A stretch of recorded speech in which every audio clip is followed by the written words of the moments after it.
So my name is Asil Attar, and I'm the CEO and founder of Lead Associates, and established 2014. I have two businesses, and I've been in the region for 8 years now, actually coming close to 9. My background in 20 years has been in luxury retailing and brand building, and I've worked for many different brands globally. Before I came out to Dubai, I was based in Barcelona, my dream city, and then London and New York. And my background has pretty much been on the creative and brand building, retailing, and commercial. So the A to Z of brand and retail. So I decided after 20 years of working for corporates to really set up my own two businesses, to work with the new emerging designers and help them with their infrastructure, and I scout talent and invest in them. The one thing I think was lacking, which is why I saw it was a great opportunity, was this investment in homegrown talent, or really nurturing that creativity and inspiring innovation. I think we come from a heritage. I'm from the Middle East. My designers are from the Middle East, and our heritage is rich, our culture is rich. We have a great history to look at, and for me it was about going back to our roots in many ways and inspiring this new generation so that we're always staying ahead. You know, this region is about innovation. And for me, when I work with the talents, I look forward to exporting our talent as opposed to just importing brands. And so it's a huge change. Every day it changes. Every day you see something new. And I think that's why it's absolutely important now to give the platform for the new generation, right? More so than ever because of the dynamic nature of the region. My name is Aiisha Ramadan. I graduated from the American University in Dubai studying fashion design and marketing. I won a couple of awards which gave me a boost that maybe I'm good at it. And then stopped the journey or the dream for a while because we lacked big ateliers or houses that we could train at or intern at. And I was so young to think about traveling outside the UAE and staying alone. I was just 19 and a half when I graduated from university. Then that went into a coma, and in 2006 I decided that I need to open my own atelier, learn from my own mistakes. I think that was the biggest mistake I've ever done, but the best thing I've ever done at the same time, because I learned a lot from it. Then on and off until now, we sell, we don't sell, we sell, we don't sell, we dress celebrities, we do shows here and there, Paris, Kazakhstan, Dubai, until my angel here came. And she's my angel. Because now I know how to start and how to do it properly, because in university they don't teach you, they just maybe feed your talent a little bit, teach you some skills. It's more theory-based, right? Yeah, usually in university it's never practiced. Hi, my name's Rabia Zargarpur. I'm from the brand Rabia Z. I'm the founder and creative director. My background actually is in fashion and business. I'm a business major with, you could say, a minor in fashion. I studied fashion in FIT New York. I worked for Valentino for a little time. I worked at a lot of the high-end luxury stores in Soho, New York. My journey with the modest fashion started when I first took up the hijab, which was actually just a couple of months before 9/11, the tragic 9/11 events. And it was obviously a very difficult time for everyone, especially the Muslims living there. And what I decided to do was just get creative and use my background, and just started to sort of play around with creating turbans and creating very easy to wear everyday sort of, your basic necessities, which we couldn't find at the time, which was tops that actually covered your hips or sleeves that were long enough.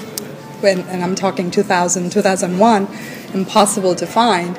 So I just kind of started it in a really small scale, and then I realized that the community started reaching out to me saying, can you help us? Can you also make stuff for us? Because what was happening during the hate crime was, while all that negativity was happening, in my case, I had a lot of people that would just conversate that, what is this you're wearing? This is so interesting. And because I used to be able to really match everything very well, and I knew how to style it. So it sort of became more of a dialogue and conversation rather than a threat.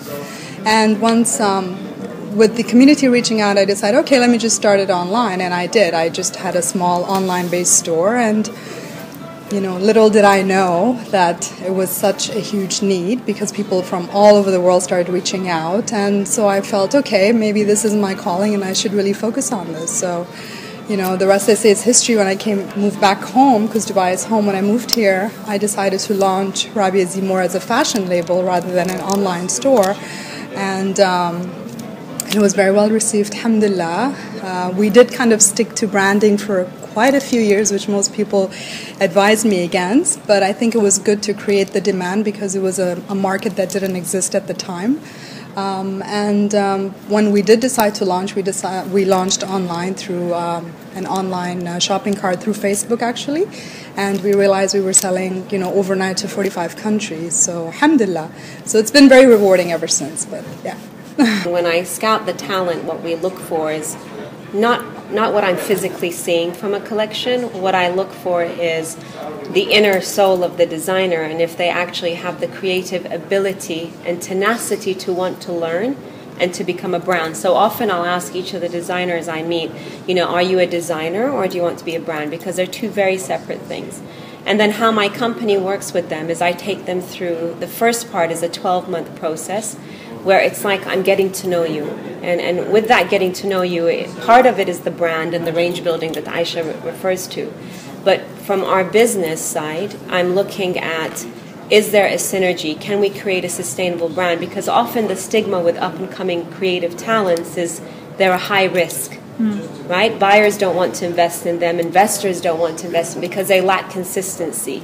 They lack the know-how or expertise of building a creative collection so that it represents as storytelling and then how you journey to become a brand. Designers that I work with, some of them have been designing for only 2 seasons, but I think they could be as wonderful as McQueen. Some of them have been designing for 7 years and they haven't quite defined who they are. So the 12 months I work through workshops and processes to define the individual, define their brand, their vision, their strategy. And after that, it's then an investment into, and our business supports them from the A to Z. So we look at everything from the range building or brand to production, manufacturing, logistics. We look at franchise opportunities because I'm building a brand with them. If I had Asil 8 years ago, just even as a mentor, Yeah, because it's not just the money. I think along the way I found a lot of potential investors, but what do I do on my own when I didn't have the experience or the know-how of how to run the business? And a structure behind you. And there is no one in the region. There is no, or at least no one that we know of, except you. No, there isn't. Who could you could and call actually, a consultant or someone I have who to can say mentor you. there's not a business like this. When I started out, for me it was globally, my partners and network are a global reach. Our vision is not to create a brand just for the region. For me, Rabia is international. Aiisha will be international, inshallah. So my network is far-reaching. And as a matter of fact, as I sat with fashion institutes and I sat with CEOs of big groups and CEOs of big department stores and spoke to them about, because it's intense, this journey is incredibly emotional. When you're talking brand, you're talking emotions, feeling. There's a lot. So it's far beyond just the financial element, just from the mentoring, coaching, and that relationship building, right?